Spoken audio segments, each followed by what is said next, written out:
So let's kill this myth right now. This idea that a single person can't speak into marriage because they've never been married, that's religious nonsense. If God could use a donkey to get his message across, he sure can use a single, divorced, or never married vessel to teach and counsel on marriage. You see, the anointing is not limited by experience. It's activated by obedience. Some of y'all keep rejecting wisdom because it didn't come packaged with a wedding ring. Meanwhile, that single woman or that single man that you brushed off might carry the very revelation to save your covenant. And let me address this myth while I'm here. Because your marriage failed, you can't teach on marriage. That's a lie. That's a straight lie. Because failure doesn't disqualify you. It actually refines you. Because when you've walked through breakthrough, you don't teach from theory, you teach from fire. You've seen what doesn't work, you've lived what grace feels like, and you've learned how to love from a healed place. Now, I want to brag a little bit about my spiritual daughter, Overseer Chantel Carey.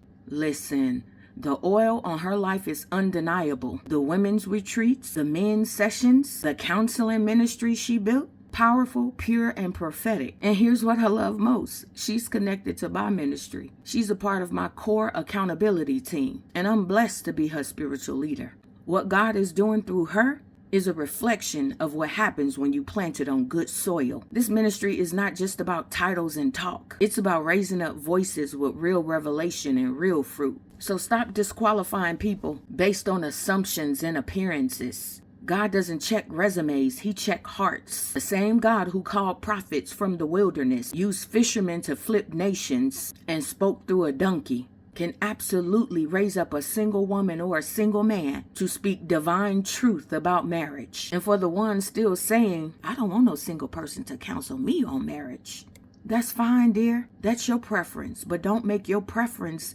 doctrine. Because the last time that I checked, God's wisdom isn't restricted to marital status. And this is for theological folks. The crazy part is that Apostle Paul gave the blueprint for marriage in 1 Corinthians chapter 7. And guess what? Paul was single. And yet we still quote his teachings today. Duh. So before you dismiss a single, divorced, widowed, or never married vessel, make sure you're not rejecting a word from God just because it didn't come wrapped in your comfort zone. Obedience qualifies, not a ring, not a title, not a status, just obedience. Sometimes the one God sends to counsel you isn't sent to covenant with you. Learn the difference. And to every single, divorced, never married, or widowed person that God has called into this area, speak the truth and don't shrink back. Because so many of y'all are just religious, traditional, and bound. Not to mention so insensitive and quick to judge what you don't understand. Y'all make people feel in these positions unqualified when heaven already approved them. But hear me, you are qualified, you are chosen, you are called. Don't let insecure, unteachable, or uninformed people silence your assignment.